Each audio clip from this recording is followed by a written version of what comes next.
আজকে কিন্তু বান্ধবীর সাথে ভিডিও বানাতে গিয়ে খুবই ঝামেলা বেঁধে গেল। আর এখানে দেখো এত সুন্দর একটা ফুলের বাগানের সন্ধান নিয়ে চলে এসেছি। তো চলো প্রথম থেকে স্টার্ট করে। হ্যালো গুলো guys, welcome back to my new daily mini blog. তো আজকে আমি আর আমার বান্ধবী বেরিয়ে গেছি, দেখতেই পাচ্ছ দুজন মিলে গাড়ি নিয়ে। তো একটা খুব সুন্দর জায়গায় যাব, সেই কারণে তো তোমরাও বুঝে গেছো যে আমরা কোথায় যেতে চলেছি। তো চলো তোমাদেরকেও নিয়ে যাই আমাদের সাথে সেই সুন্দর জায়গাতে। আর জায়গাটা কোথায় সেটা জানতে গেলে কিন্তু শেষ পর্যন্ত ভিডিওটা দেখতে হবে। তো দেখো কলা বাগান পার করে চলে এসেছি আমরা একদম মেন জায়গায়। ফুল কিন্তু প্রত্যেকটা মেয়েরই একদম ফেভারিট, আর ফুল দেওয়ার মানুষ কিন্তু সবার থাকে না। আর এটা ফুল দেওয়ার মানুষ থাকতে গেলে ভাগ্য লাগে। এরকম ফুলের বাগানে আসতে গেলেও কিন্তু ভাগ্য লাগে। আমার অনেক দিনের ইচ্ছা ছিল ফুলের বাগানে। আশা করি সবাই জানো রানাঘাট, চাপড়া, তারপর খিরা, এইসব জায়গায় এই টাইমে কিন্তু প্রচুর মানুষ ভিডিও করতে যায়। আর ওই জায়গাতে কিন্তু ফুলের প্রচুর ফুল চাষ হয়। আমার বাড়ি থেকে ওই জায়গাগুলো অনেকটাই দূর। তো আমার বাড়ি থেকে একটা কাছেই লোকেশন পেয়ে গেছিলাম যেই জায়গাতে এত সুন্দর ফুলের চাষ হয়, আগে জানতাম না। তো জানার পর ঝটপট চলে এসেছি আমি এখানে তোমাদেরকেও জানানোর জন্য যে জায়গাটা কোথায়।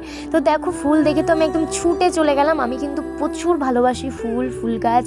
আর এখানে দেখো কত সুন্দর। কোথায় এসেছি আমরা, কিন্তু রানাঘাটেও আসিনি আর কি বলো ওটাকে চাপড়াতেও আসিনি। আমরা এসেছি একটা দারুণ জায়গাতে। তোমরা দেখতে পাচ্ছ এখানে সব ফুল, মানে সব ফুল গাছ। আমরা এসেছি কৃষ্ণনগরে, এমন একটা জায়গায় যেখানে শুধু ফুল চাষ হয়। দেখো কি সুন্দর ফুল।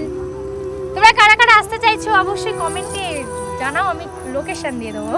আচ্ছা রে দেখো এখানে এগুলো এখনো ছোট, এগুলো বড় হলে আবার ফুল ফুটবার। এখান দিয়ে দেখো রবিনা, ওইদিকে আরো ফুল আছে, ওইদিকেও এখনো হয়নি, সবাই ছোট ছোট ছাড়া। বড় হলে আরো বেশি বেশি ফুল হবে।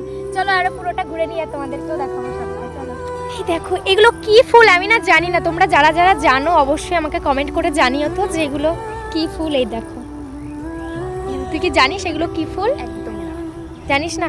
আচ্ছা তোমরা যারা যারা জানো জানিও তো এগুলো কি ফুল। আর এখানে কিন্তু অনেক রকমের ফুলের চাষ হয়। তোমরা যারা যারা জানতে চাইছো জায়গাটা কোথায় অবশ্যই আমাকে কমেন্টে জানিও। পার্ট 2 মিনি ব্লগে আমি পুরোটা জানিয়ে দেবো এটা কোথায়।